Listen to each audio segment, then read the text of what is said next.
We have a great interview with you guys, for you guys, with James Kwok. James is one of the writers of the Baseline Scenario.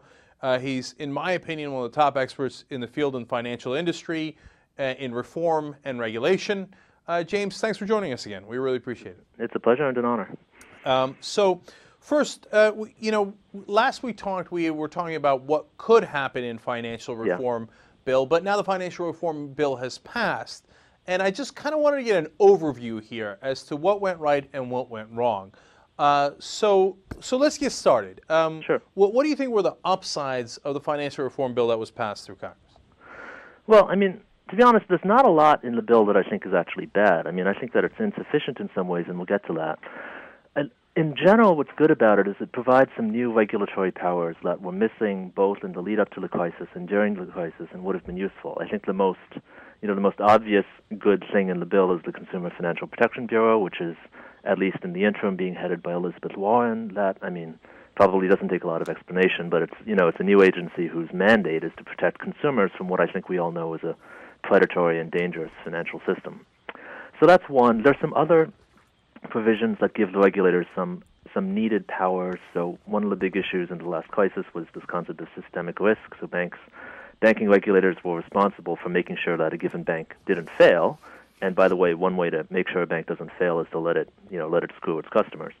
But regulators did not have either the mandate or the information to watch out for the system as a whole. So the bill does some things to help in that area. For example, there's going to be more visibility into derivatives, so we shouldn't have a repeat of what happened with AIG, where AIG had these massive positions on one side of the housing market and nobody even knew about it, really. And then there's some other things. There's a weak version of the Volcker Rule, which puts some limits on the ability of banks to engage in proprietary trading and hedge funds and so on. So I think that's not as strong as it could be, but there are definitely some steps in the right direction. I think just not enough of them.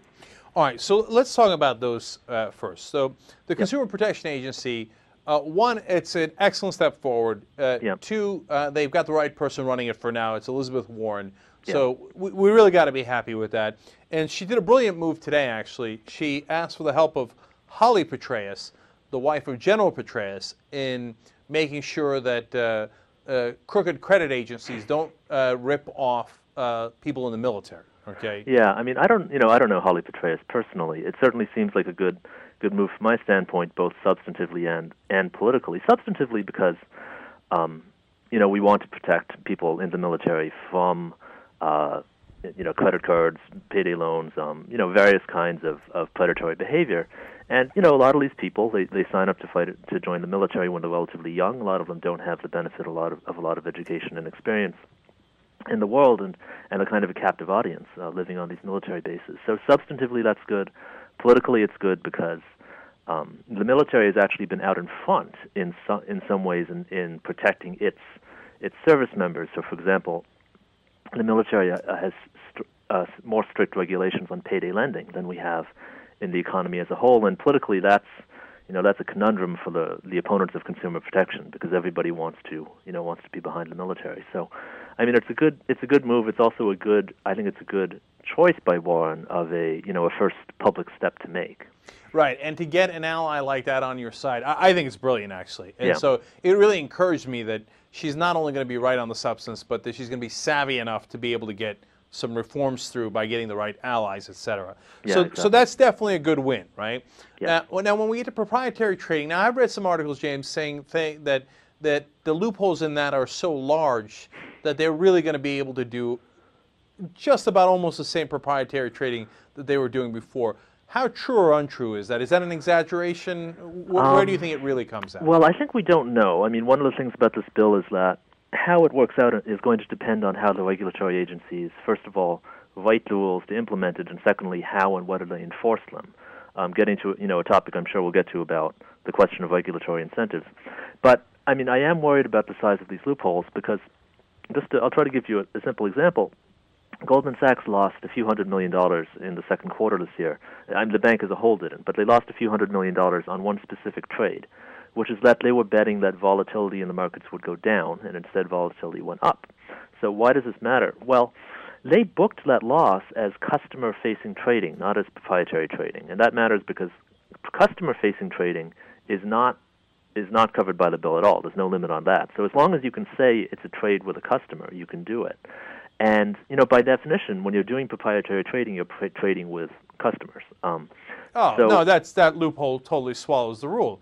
I didn't know that before. Yeah, it could. I mean, because the basic issue is this. I mean, the idea is that the substance of the rule is that you're supposed to allow to do what's called market making, right? So market making means there's some people who want to buy something, some who want to sell. It's good to have a middleman.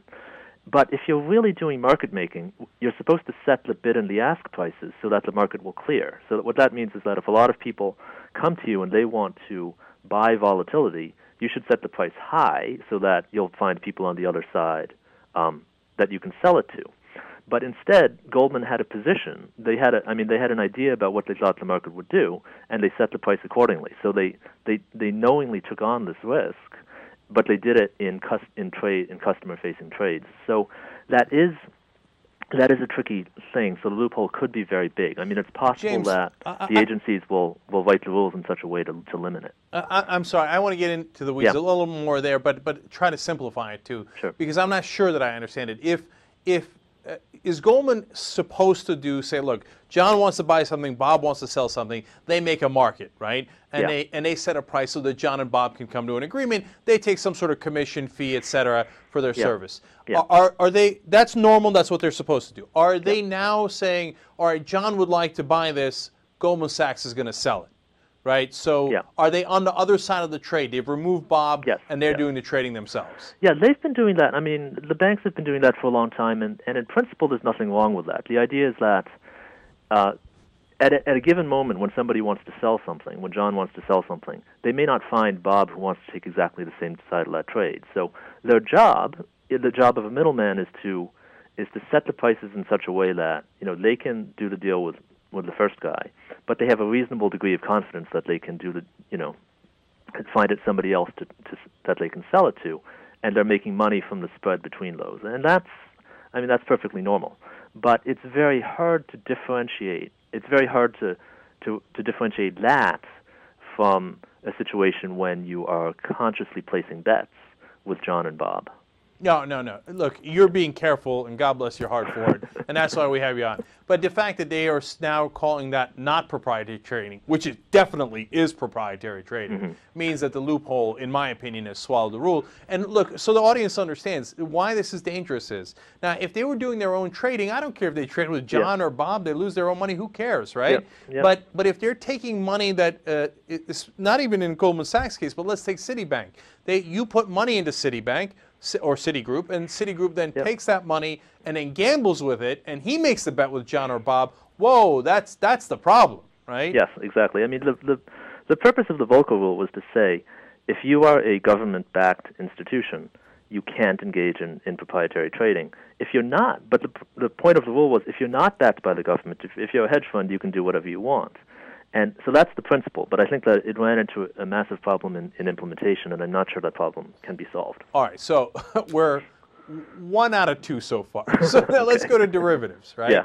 Yeah. So they were supposed to do these clearinghouses, but I read a New York Times article, I don't know if you've read it, about, I believe it was the ICE Trust, and they were supposed to be these clearinghouses, right? Yep. And they've been totally co-opted by the banks, and they've totally taken over. Yep. So in essence, we're not really going to get transparency at all. The banks are going to get to decide what we see and don't see in their derivatives trading. Yeah, well, I mean, I actually tried to be careful on this. I think there's good and bad in the derivatives regulation, and there are two different ways to think about transparency. I mean, one thing I'm pretty sure we are getting is the regulators will have transparency. So what I mean is that there are requirements that if you trade in this stuff, you have to tell the regulators about your positions, and that's why we might be able to avoid a repeat of the AIG issue. Now, the issue you bring up is probably more important, and that's a problem. And that's that the clearinghouses have the first say about what derivatives actually have to go through the clearinghouses. So there are rules about, what can remain over the counter, in the dark, and what has to go through the clearinghouses.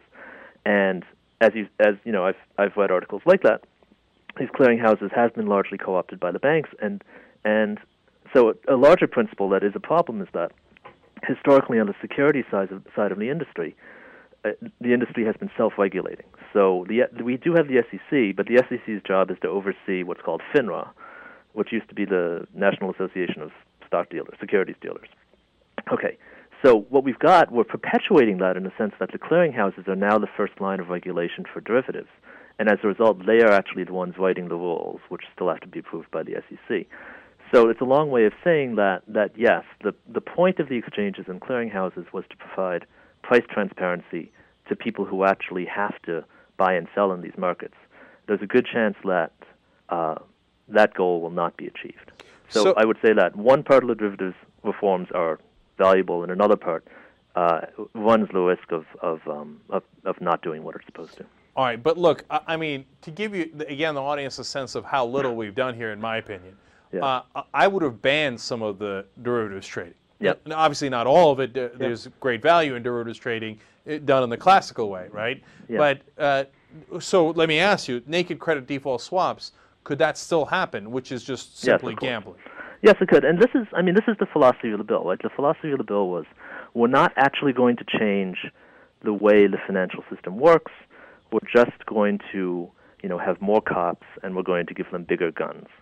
And so yeah, I mean, there was no attempt to change the nature of the activity that these banks engage in. And I think that was a mistake, right? There was no attempt to change the structure of the industry, no attempt to change the nature of the activities. Just this kind of massive bet that, smarter, better regulators, however you're going to find them, God bless you, are going to be able to rein in misdeeds. And again, it's a little bit, a bit of the few bad apples mentality, right? Which is that the mentality is of the administration and Congress was, in essence, these are good people. They're performing a valuable service, and occasionally they get a little bit out of control. So we need to have tighter rules around the edges. And I think that just kind of vastly, underestimates the degree to which the system is actually toxic. All right. So we seem to have slid towards the problems side of the discussion. Right. And to summarize again on derivatives, no ban on the derivatives, transparency that isn't so transparent, and so the system continues as you explained. So now, how about leverage? Was there any limit on leverage? So if I can use $1 to make $5 worth of bets, or even $10 worth of bets, it might be okay. But if I can use it for 30, 40, then it's just simple math tells you that'll be a disaster. Yeah, the short answer is there's no hard limit in the Dodd-Frank Act itself. Tim Geithner, the administration, very explicitly wanted to leave that to international negotiation. Now, the international negotiations have happened. They're not formalized yet, but in what's called the Basel III Accord, which is an agreement of, somewhere between 20 and 30 countries about how they're going to regulate the financial sector. Now, that agreement did increase capital requirements, I would say, modestly. The simplest, I would say, it did not raise them enough, and the simplest way to make that point is this.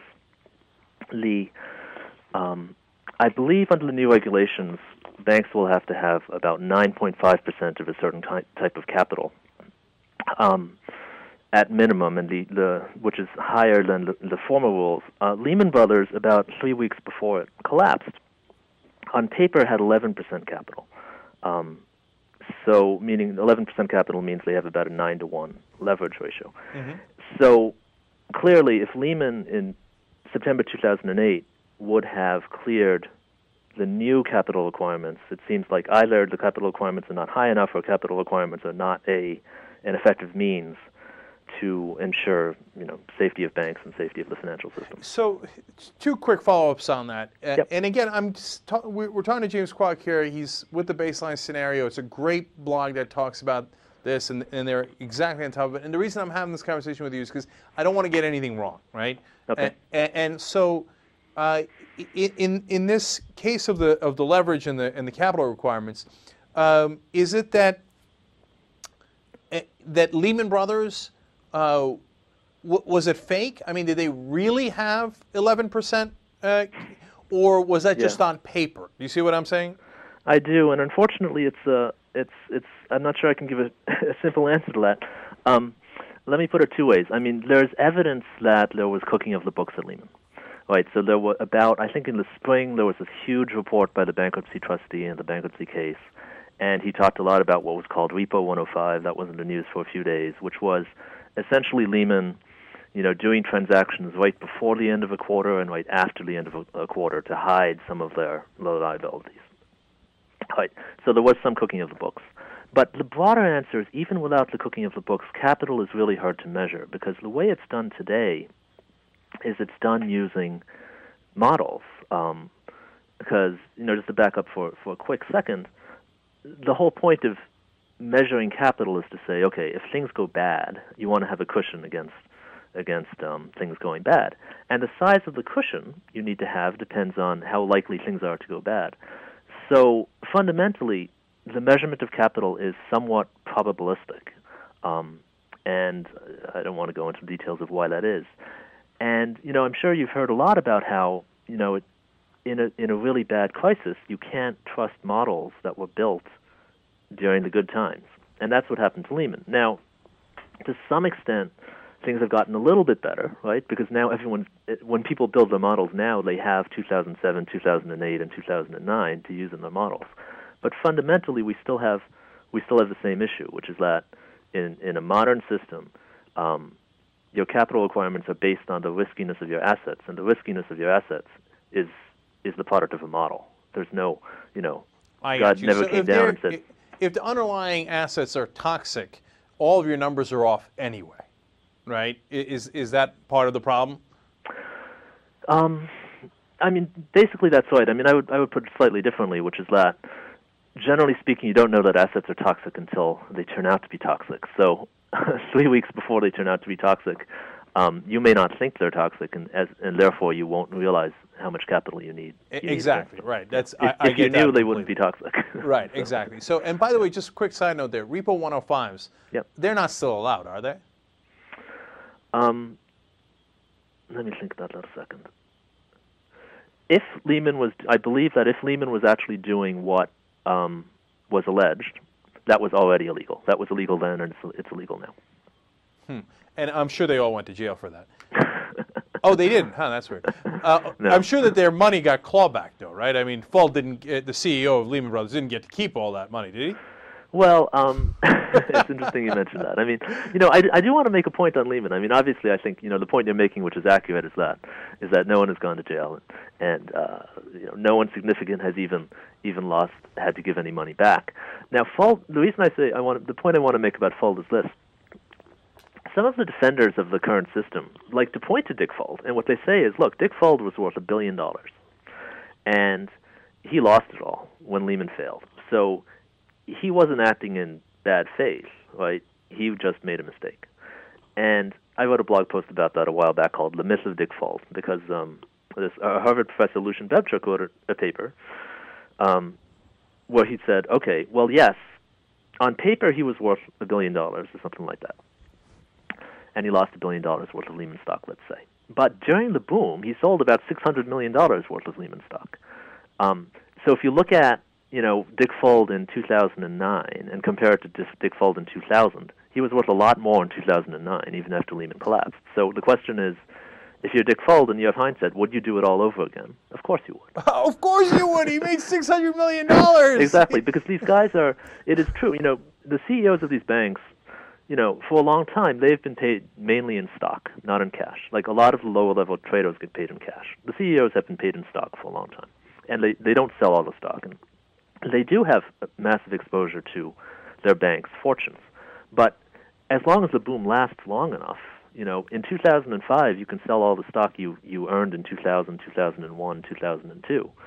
So by 2008, Dick Fuld had sold a lot of stock that he had earned, in the first half of the boom. So, right. Don't shed any tears for him. Right. And James, we're not even talking about what I think is the number one problem. Nobody even mentioned it in these conversations, let alone it getting reformed, which is that we have this huge loophole in capitalism, right? Public corporations are run by executives that care more about their own financial interests than they do about the financial interests of the shareholders. Yep, exactly. And so when you couple that with all the other problems we've been talking about, it's disaster on top of disaster. One last thing, though, in regards of this particular financial reform package, rating agencies. Yeah. Can they still, do they still have the same incentive structure to give the ratings that the banks want in order to get more business from the banks? As far as I can tell, yes. I mean, Al Franken got an amendment through the Senate which said that, so just to recap, I mean, for your listeners, the issue is that rating agencies are paid by the banks and the entities that are issuing the securities that they are rating, right? So if you don't give it a AAA rating, you won't get any repeat business. That's the problem. Al Franken got an amendment to the Senate which said that the government, there would be, I don't know if it would be a government or a non-governmental entity, but somebody else would decide who would rate each security being issued. That was stripped out in conference committee, and instead the SEC is supposed to conduct a study of the issue of conflicts of interest. There was a lot of that in the bill. There were a lot of things that there were promising proposals that got rejected, and instead some agency was told to study the issue. So yeah, I mean, credit rating agencies are one part of the problem. Some people think a very crucial part of the problem that the bill essentially punted on. All right. I have now reached the conclusion. Okay. James, thank you so much for participating in this. And it's great. And we'd love to have you back to talk about when other issues come up. But as my conclusion, James, no rating agency help, no real help on leverages, no real help, in my opinion, on derivatives. And at least some regulators see some derivatives, big deal. Okay. And the list goes on and on. There's no way it's not going to blow again. We left the system completely intact. There's just I think the fundamental system is largely the same. And I mean, one thing I wanted to say is I think a lot of attention has obviously been paid to the fact that we had a big crisis, we could have another crisis. I agree with all of that. I think there's another problem, which maybe we'll talk about another time, which is that even leaving aside crises, we have a financial system that doesn't do its fundamental job well, which is to allocate money to places where the economy needs it. What happened in the last 10 years is it allocated money to, subdivisions in the desert that nobody lives in today. And so there's been a lot of attention paid to the issue of crises, but kind of this other structural issue, I think. And the reason for that structural issue is, again, goes back to the loophole in capitalism, which is how do you make your money, exactly. Exactly, and it's all the wrong incentive structures remain in place. Yeah. So it's in my opinion, it's an absolute guarantee that it will crash again. It's only a matter of time. The only question is it 3 years? Is it 3 months? It's a matter of time and a matter of how bad it'll be. Yes. I mean, even Larry Summers says today's economy, you have a crisis every 7 years. It's just a question of how bad. Joy. All right. If you want to know more about this, definitely check out the Baseline Scenario. It's a fantastic blog. And they update it when there's news on this front, obviously. James Kwok, thanks so much for joining us. Really appreciate it. Thanks. It's always a pleasure. All right. We'll be right back.